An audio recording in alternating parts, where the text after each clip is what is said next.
This old thing? Well, I only wear it when I don't care how I look. In the 1950s, Gloria Grahame was the femme fatale.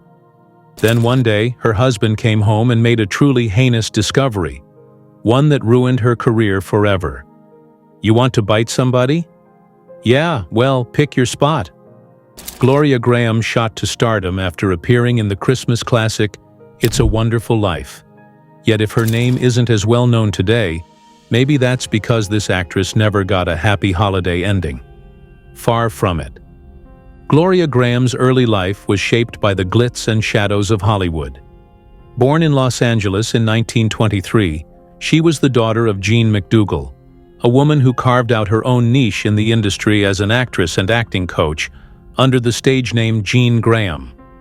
Growing up in such an environment, Grahame was introduced to Hollywood's inner workings from a very young age, experiencing both its allure and its darker undertones. The industry, known for its cutthroat competition and harsh scrutiny, was not always kind, and Grahame would learn this firsthand. By the time she was 21, Grahame was making waves on Broadway with her debut in The World's Full of Girls. Her talent and beauty didn't go unnoticed, catching the eye of none other than Louis B. Mayer, the powerful head of MGM Studios. Mayer, a man known for his keen eye for talent, was captivated by Grahame's performance and wasted no time in offering her a contract with MGM.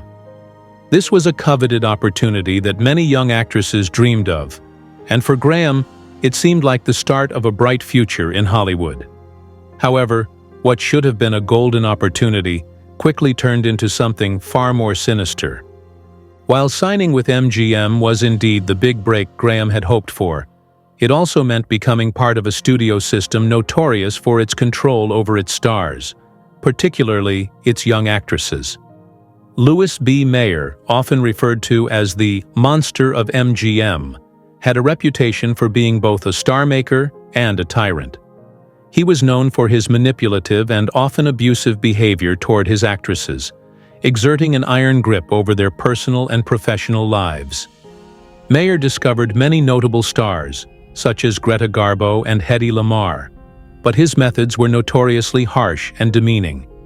He forced child star Judy Garland onto a regimen of diet pills and other medications, allegedly to maintain her girlish figure, and was known for making inappropriate advances, such as forcing her to sit on his lap. For Grahame, the experience at MGM was particularly harrowing. She was thrust into an environment where her appearance was constantly under scrutiny, and the pressure to conform to Hollywood's standards of beauty was immense. This scrutiny deeply affected her self-image, leading to an obsession with her looks. Grahame became fixated on her upper lip, believing it was too thin and had unsightly ridges. In an industry that prized physical perfection, this perceived flaw became a source of deep insecurity for her. Lacking the financial means to seek a permanent cosmetic solution, Grahame resorted to a peculiar and ultimately humiliating method to alter her appearance. She would stuff cotton or tissue into her upper lip while filming, in an attempt to make it appear fuller and more voluptuous. This makeshift solution was far from perfect, and during close-up or kissing scenes, the cotton would sometimes slip out, causing embarrassment and drawing unwanted attention to the very feature she wished to hide. In 1944, MGM cast Gloria Grahame in the film Blonde Fever, capitalizing on her sultry looks by casting her as a romantic rival, opposite the beloved screen actress Mary Astor. This role marked the beginning of a career-defining pattern for Grahame, who would become best known for portraying risque seductresses and fallen women. These roles, though they brought her fame and success, also reinforced a public image that was hard for Grahame to shake. By the end of her life, the dark fantasies she portrayed on screen seemed to have bled into her reality, as the boundary between her professional persona and personal life became increasingly blurred. Around this time, Grahame started to develop a reputation in Hollywood, and not always for the better.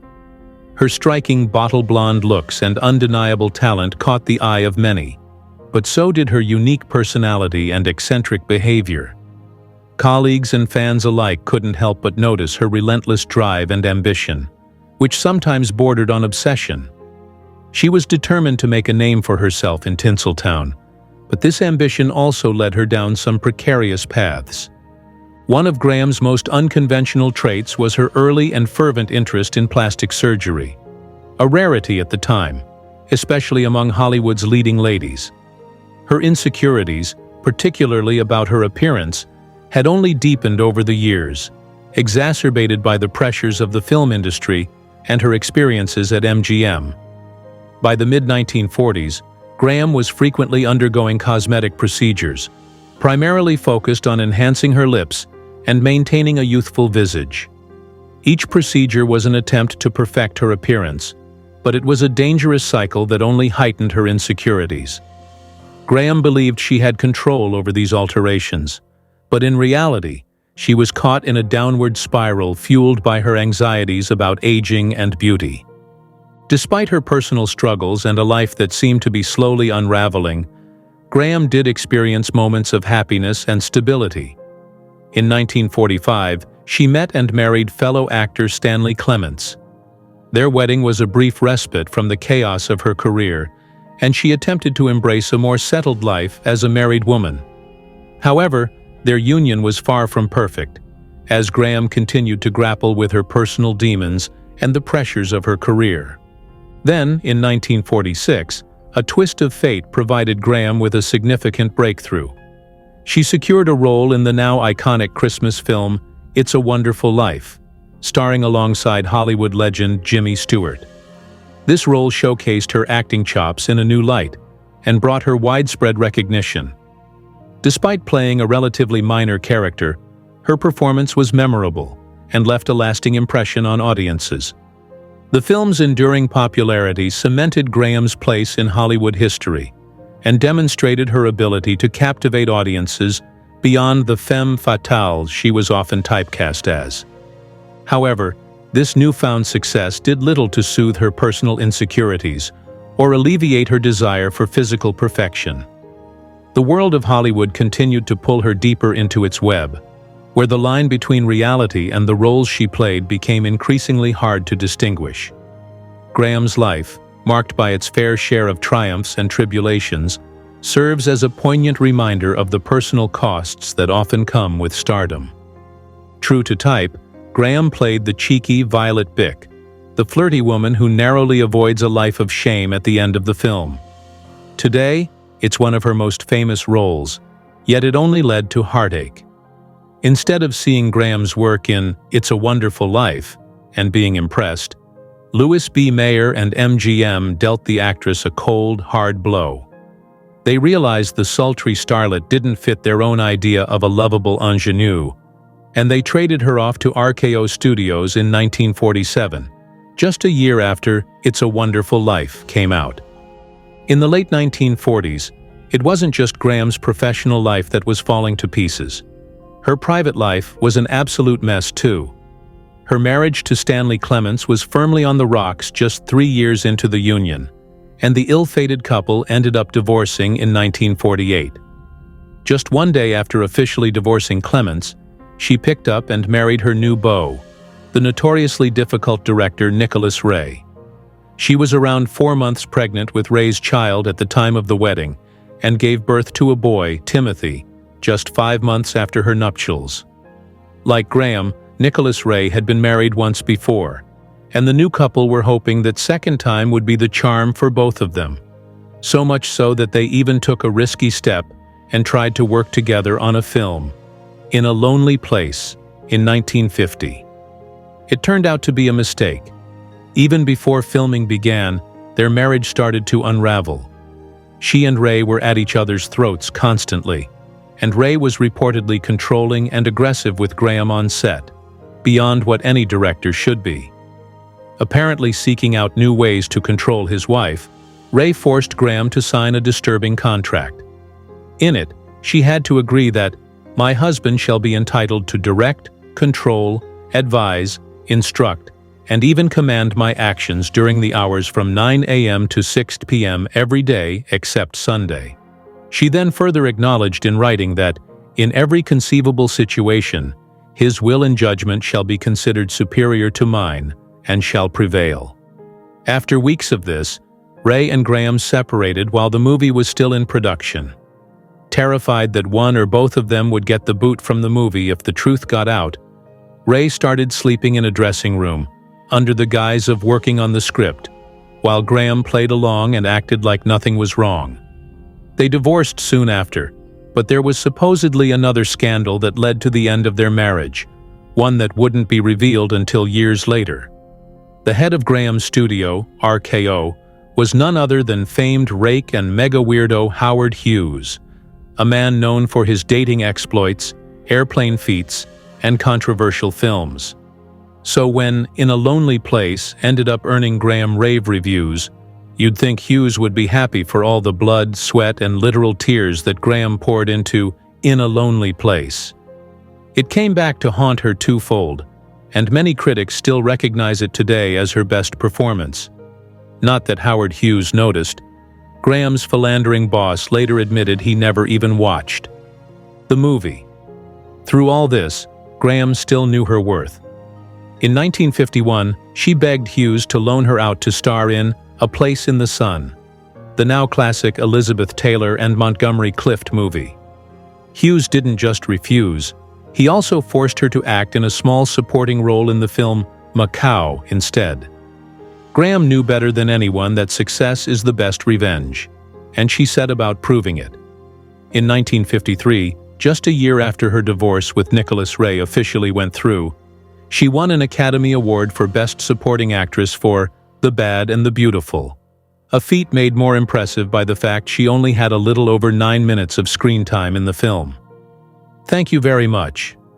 Grahame then went on the romantic rebound, jumping back into matrimony with television producer Cy Howard, and even having a daughter with him. From almost the moment she married Howard, Grahame kept something huge from him.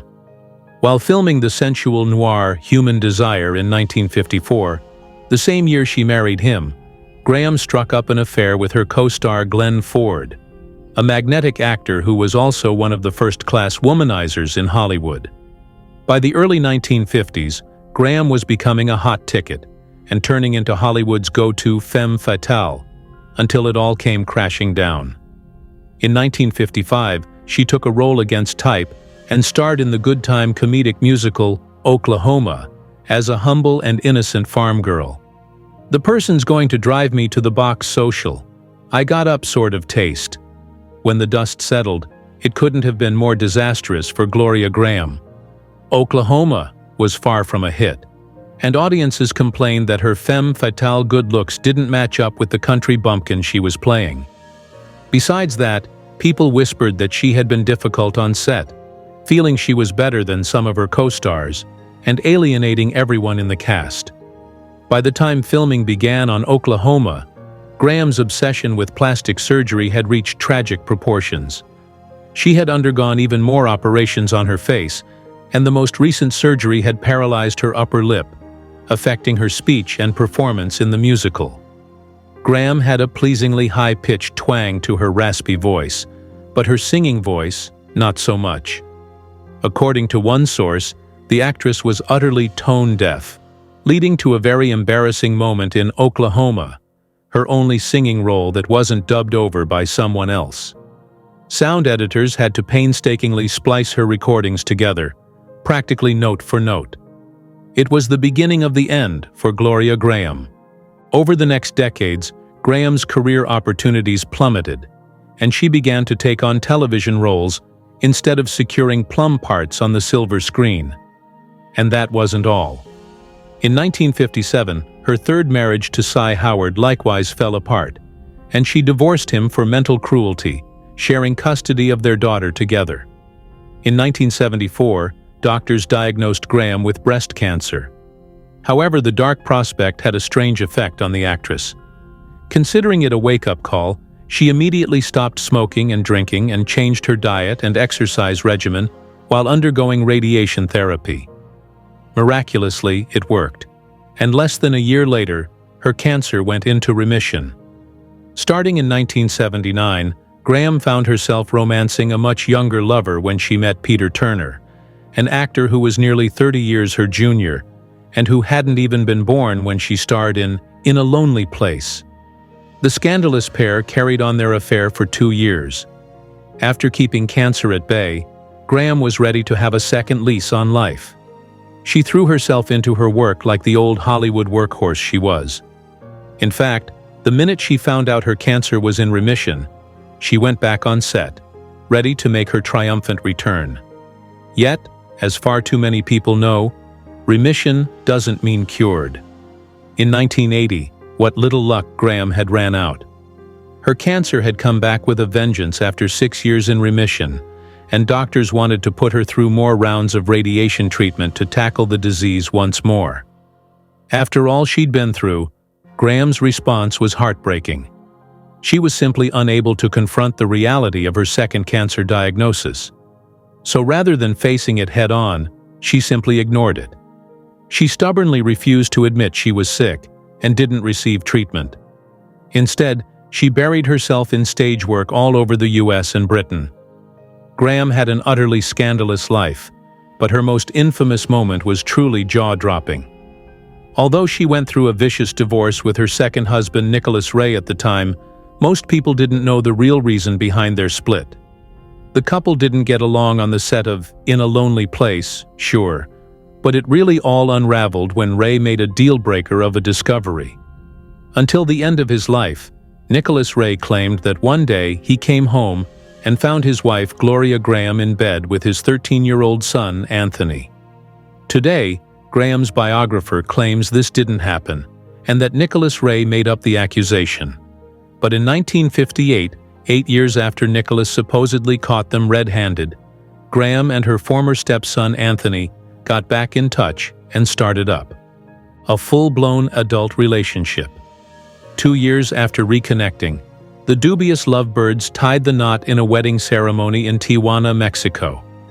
By this point, even Grahame and Anthony knew they were doing something risky, and they actually kept the ceremony a secret for years. But the story leaked in 1962. The revelation ignited a blaze of tabloid speculation and scandal-mongering, with widespread denouncements of the union. Almost overnight, Grahame's fading Hollywood star turned into box office poison. The most biting blow, however, came from closer to home. Grahame's Tijuana wedding wasn't just tabloid fodder. It also united a bevy of her bitter ex-husbands against her. Cy Howard, her third husband, was so incensed and disturbed that he charged her with being an unfit mother and tried to win sole custody of their daughter Marina. Likewise, Nicholas Ray also entered into a long, protracted legal battle with the star over the custody rights of their son Timothy. It was all too much for Grahame to handle. In 1964, faced with a career on the downslide and a handful of scandals at her doorstep, Grahame suffered a massive nervous breakdown.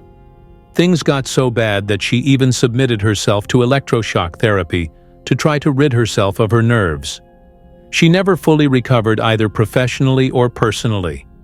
Though it had completely disastrous beginnings, Grahame's relationship with her stepson lover Anthony Ray might actually have been her most functional. It was certainly the longest-lasting by far. The couple made it just shy of 14 years and only divorced in May 1974, right around when Grahame got her first cancer diagnosis.